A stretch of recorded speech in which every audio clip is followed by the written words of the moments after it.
Shalom, damai sejahtera bagi kita semua. Pada kali ini saya akan membawakan renungan yang berjudul Domba yang Hilang dalam Lukas pasal 15 ayat 3 sampai 7.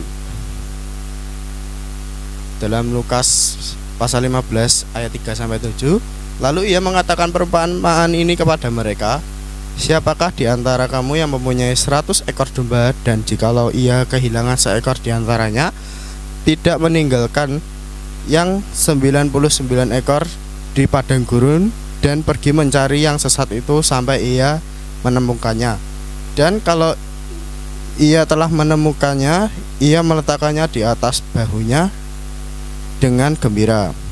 Dan setibanya di rumah, ia memanggil sahabat-sahabat dan tetangga-tetangganya serta berkata kepada mereka, bersukacitalah bersama-sama dengan aku, sebab dombaku yang hilang itu telah kutemukan.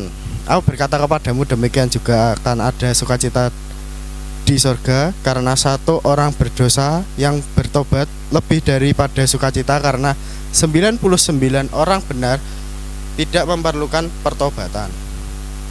Bapak Ibu yang saudara yang terkasih, kali ini perumpamaan ini diambil dari Injil Lukas pasal 15 ayat 3 sampai 7. Perumpamaan yang sangat indah mendalam tentang domba yang hilang dalam Injil ini. Dan di sini Yesus mengajarkan kita tentang kasih Allah yang luar biasa terhadap setiap jiwa yang hilang. Perumpamaan ini bukan hanya menggambarkan pencarian yang penuh kasih dan perhatian, tetapi juga menunjukkan pentingnya setiap individu di mata Tuhan. Mari kita simak dengan seksama yang Yesus ajarkan perumpamaan ini. Poin yang pertama, gembala yang penuh kasih. Yesus memulai perumpamaan ini dengan menggambarkan seorang gembala yang memiliki ratusan ekor domba. Dalam gambaran ini, gembala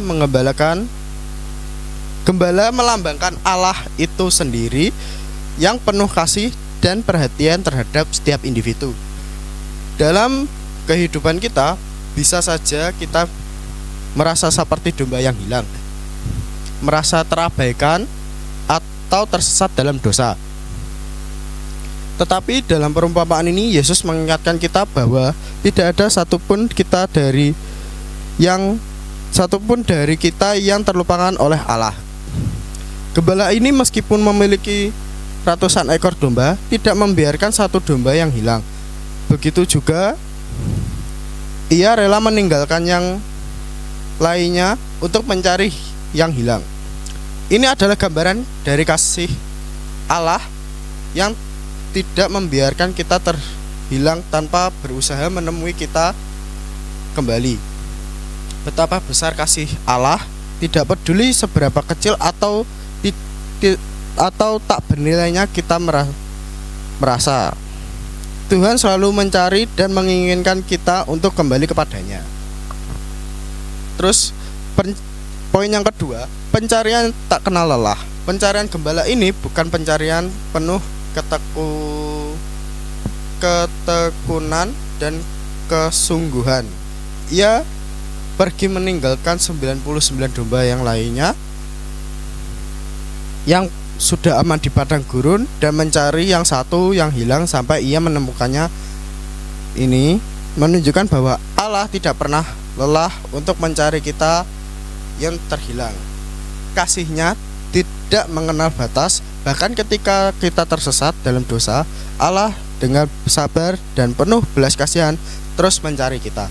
Seringkali dalam hidup ini kita merasa bahwa kita telah terlalu jauh dari Tuhan, atau bahwa dosa kita terlalu besar untuk diampuni.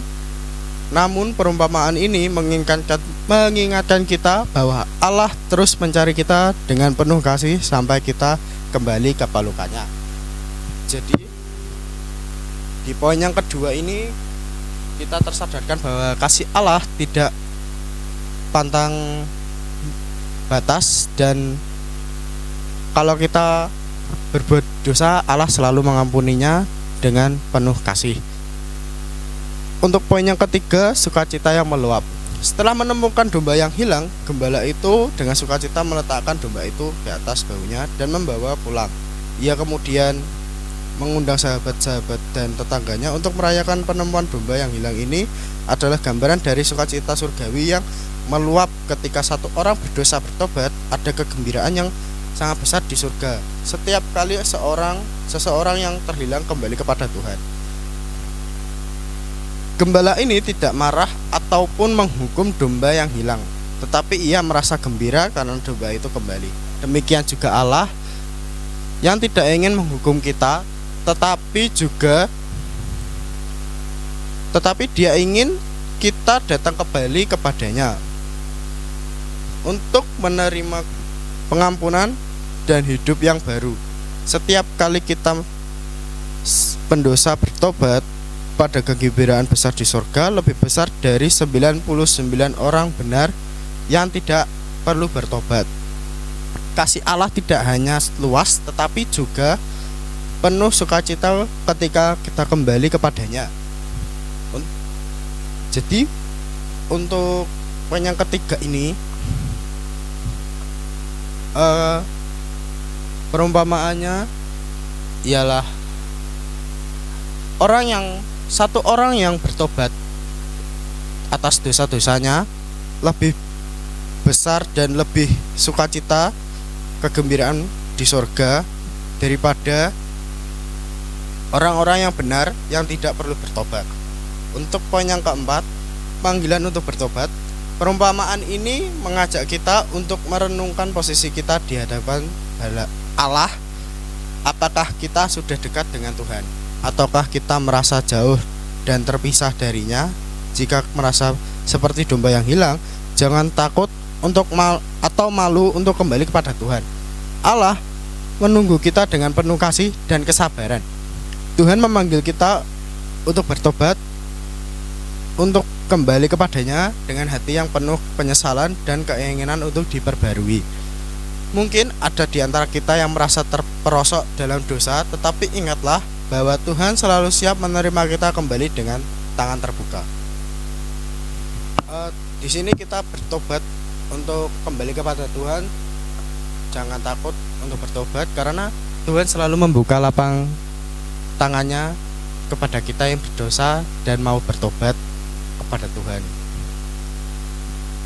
Di poin yang terakhir,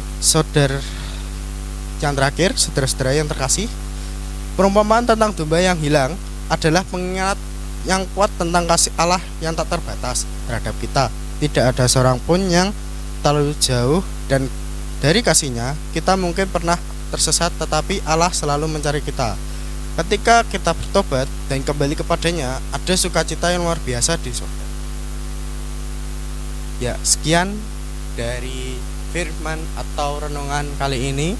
Shalom, damai sejahtera bagi kita semua. Terima kasih.